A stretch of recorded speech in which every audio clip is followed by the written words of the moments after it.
This is Scott the Fix-It Guy. We had a couple of subscribers ask if I could cover how to unstack a washer and dryer. So this dryer is going to come off of the washer.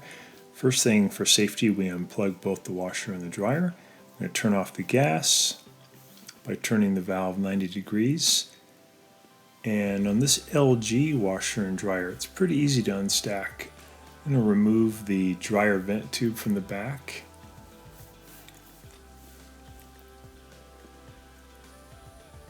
And I'll remove this Phillips head screw from the front underneath the feet of the dryer. There's one on the left, one on the right. And that's holding a metal plate on the front bottom of the dryer that's holding the front feet in position. That's keeping the dryer locked onto the washer. So I'm going to remove those screws and I'll pull that plate out toward me.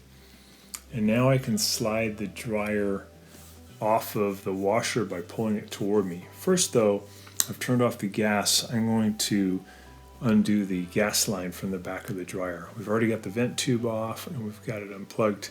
I'm going to pull the whole thing toward me a little bit. I'll grab on the inside of the washing machine cabinet. I'll pull toward me by a few inches on the right and a few inches on the left to get it away from the wall, give me a little more room to work. And you can also spray like Windex underneath the feet of the washer when you do this. It makes it a little bit easier to move. The Windex acts kind of like a lubricant, but then it dries out pretty quick, so it shouldn't hurt the floor. So now we're removing the tape here on the vent tube that was hooked up before, because we actually bought a longer vent tube because it's going to have to go further now to reach off further to the side. So the one we bought is an 8-foot. We're measuring now to make sure there's enough room so that the dryer can fit on the side. I'm going to secure this nut on the dryer with my vice grips and then use a crescent wrench to loosen this compression fitting by going lefty-loosey. And usually you can just do one strong turn with the wrench and the rest of it you can do by hand. So compression fittings, you don't have to use the Teflon tape. The compression fittings are usually the ones on the gas line itself, on either side of the gas line. So get that off. I'm going to use a friend here to help me lift the dryer off, and we're going to use our legs to bring the dryer down slowly by bending the knees and not bending the back. Dryers aren't that heavy as compared to the front-loading washing machine, so it's pretty easy. Got the dryer down, and now I'm going to use a Phillips head screwdriver to remove these screws that are holding on these rails that hold the feet of the dryer. This customer asked that I get these off for the aesthetics so the washing machine looks nice. So we're going to undo those, we'll lift up, and then on the front of these rails is just double stick tape that will come loose when you lift up and twist. We're going to save these in case they ever want to stack it again. This is a stacking kit.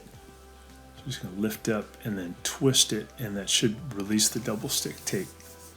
There we go. Get that out of the way. Here's the 8-foot flexible vent tube. And I'm going to go ahead and put that on this elbow piece that goes on the back of the dryer, and I'm going to put the spring clamp on there and get it nice and tight.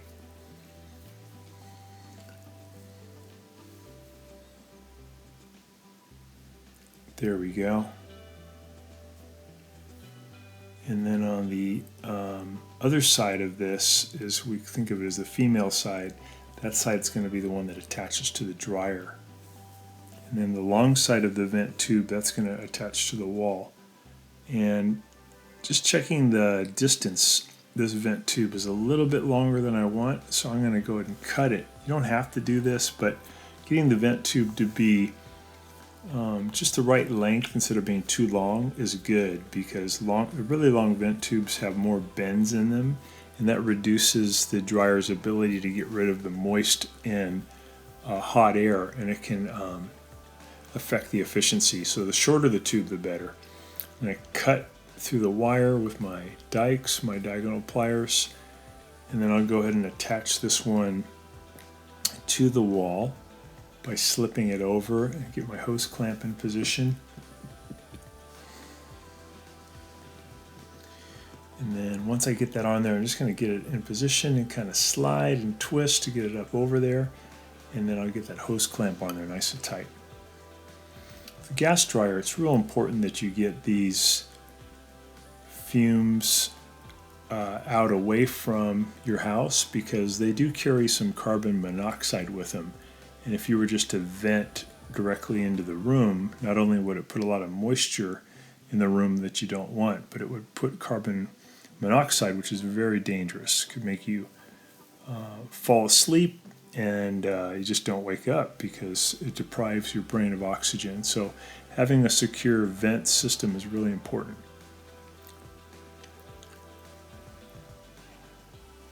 Get that nice and tight.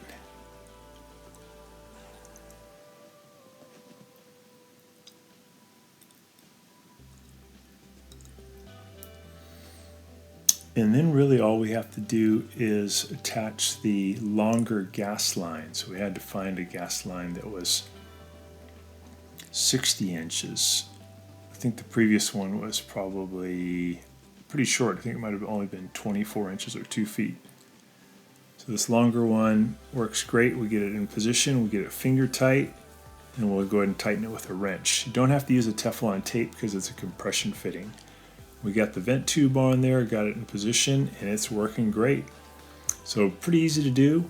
Hopefully this is helpful to you for unstacking your dryer, and please subscribe when you get a chance. Thanks for watching.